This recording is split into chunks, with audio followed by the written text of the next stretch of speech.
Consent. Ricky, what is it? It's a true and authentic yes. That's pretty simple. I would agree with that. What's the issue then? Why are we talking about this? It's a very simple answer you just gave. That's done. That's a whole essay written right there in one sentence.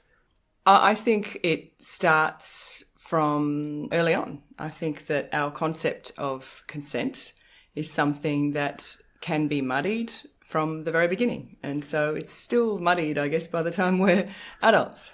So I guess by the time we're adults, or however old it is, when people start, doing their thing, meeting people, having relations, being interested in other people, consent is the first thing we need to get. So we've done a video on attraction. Please check that out in the link below.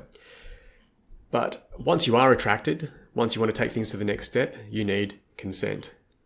So we need to agree that we're on the same page here about what we want to do. Mm-hmm. So you're saying that little bit there, when boy meets girl, or whatever the circumstance is, girl meets boy, girl meets girl, boy meets boy, whatever it is, you're saying that that's muddied because of childhood.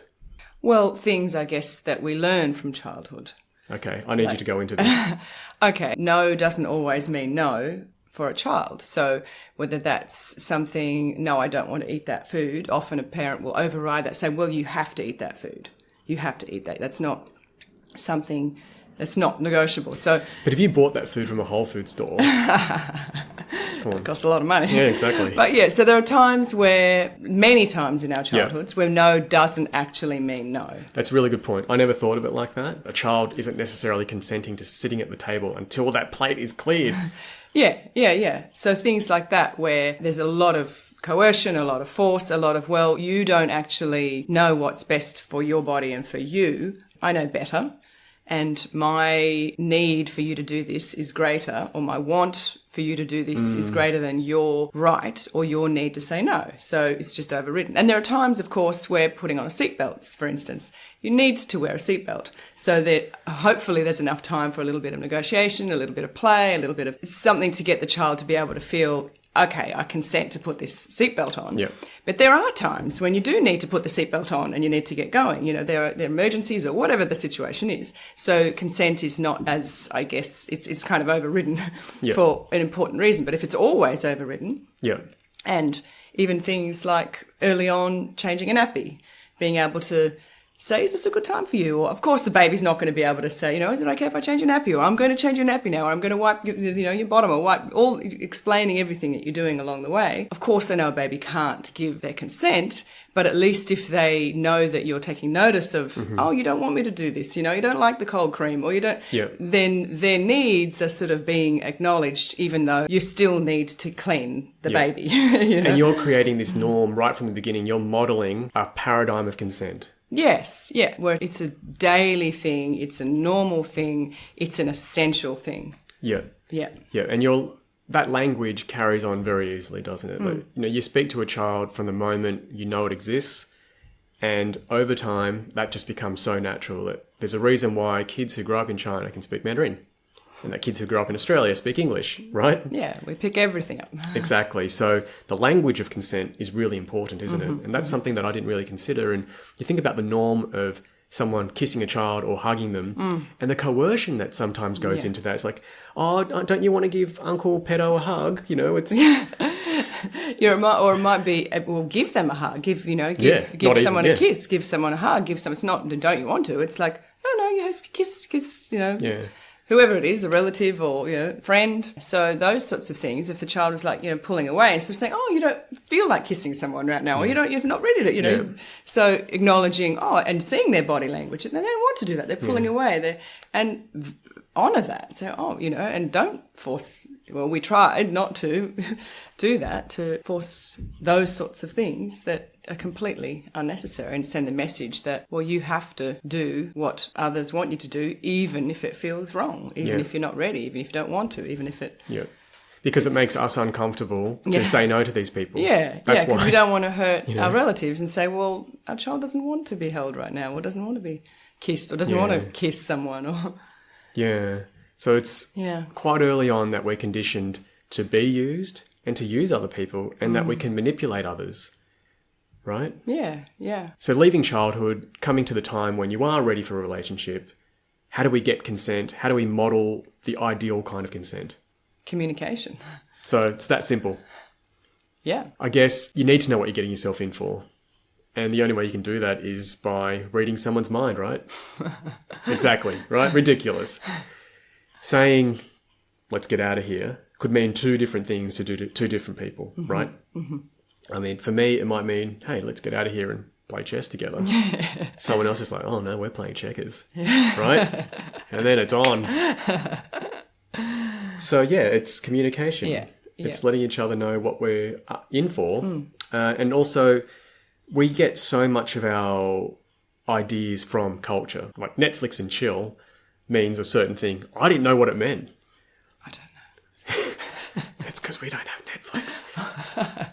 But for someone to say, hey, let's, come over for some Netflix and chill, someone might think, yeah, I love Netflix. Yeah. I haven't seen that Wednesday show yet.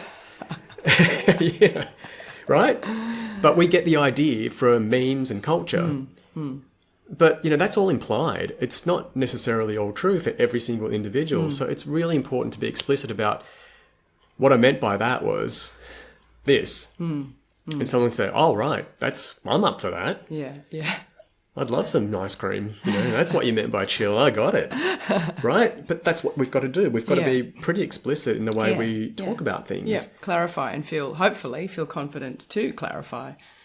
Now, in the movies, it's, you give them that look and then it's like, oh, yeah. And it's on. Like, this is chemistry. And that's a form of communication too. Because it's not like as if everything has to be written about in an essay and we have, complete contract. There's a lot of non-verbal communication, but there has to be the ability to pick up on those cues and to know that when those cues were picked up in you, subtle ones, that you can hopefully learn to pick those up in other people as well. Yeah, exactly. So just remember, with these films, there's a director there telling them as well what's happening. And they've also read a script going, oh, meaningful look. All right. Look at her as if it's on. So, yeah, look, knowing how to read someone, learning to read a room in general is such a vital life skill. And that carries on into relationships. And reading yourself as well, all the things that are happening within you. And if those things have sort of been pushed down, put that feeling aside, that doesn't count, that doesn't matter, you're less likely, I guess, to sort of speak up and either have a true yes or a true no. Because if those things if you've been taught over a long, long time, push those feelings aside, then when it comes down to it, it might be a long time before or might be too late before you feel like, well, actually it was a no, or actually it was a yes. So it might take you a lot longer. So I guess that's why it's important as homeschoolers to try as much as we can to honour those no's, those big no's, and honour those big yeses, celebrate those big yeses, but to watch out for those no's and the no's that are a little bit more subtle. It's like, oh, they're saying yes, but I really sense that they're saying no. Yeah. They're not really, it's not a true yes. Yeah.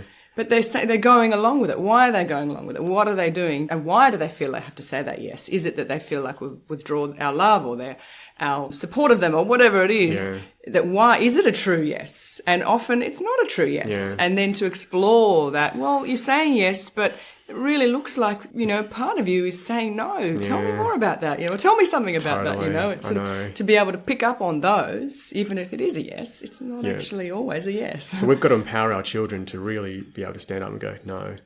Yeah, yeah. And look, I had a bit of a reaction to that whole thing. I was kind of cringing because it was actually just yesterday that I was talking to my son and saying, oh, do you want to finish off that chapter on percentages? And he's like, yeah. And I was like, that's such a no. But he doesn't feel like he can say no to me. And I was like, are you sure? And he's like, yeah.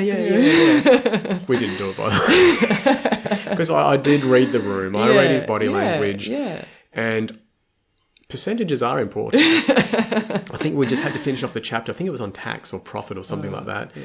It's just the last little bit to go. And he probably thought, oh, I guess I need to finish it because Daddy told me I need to finish it. But I was like, you know what? I'm not going to push it because I knew. Yeah, you could feel it. I could feel it. I could read him. And that's the other thing. It's also, you said that, you need to know your body so you can know that you're really saying no, even though you're saying yes. Like you can feel that stomach going one way and your mind's going the other because you don't want to upset people or whatever. But as the person who wants the other person's consent, you've got to understand your own urges, especially for sexual consent. Yes. That, yes. you're, in a man, especially with testosterone, like that feeling is overwhelming. And, you may not be yourself. So it's really important to be aware of your body. So we can see why consent is so muddied. We're not encouraging kids to make honest, fully consenting, authentic choices, are we? We're manipulating people. We're coercing them from the moment they're born. So having said that, let's look at the ground rules now, however old you are, ready for dating. Can't manipulate anyone. Never take advantage of anyone in any situation. Make sure that a person is capable of making proper informed consent at the time. So if they're drunk or something like that, you can't get informed consent. If you sense that there's a power disparity between you and the other person, that's a red flag. You need to reassess that. It could be a boss with a junior employee. And I'm not saying that it's always inappropriate, but quite often it is. And you really need to assess that and be fair. I also want to go back to what Ricky said about body language and being able to read the room, being able to sense what's happening for somebody else. And of course, underneath all of that, make sure you're being honest. If a person knows your intentions, if you know their expectations, then you can truly make a decision that makes sense for both of you. And that's what we've been trying to pass on to our kids since they've been born. I hope you enjoyed that talk. If you did, please hit that like button. Please subscribe. It would really help us grow this channel. Thank you. Thank you.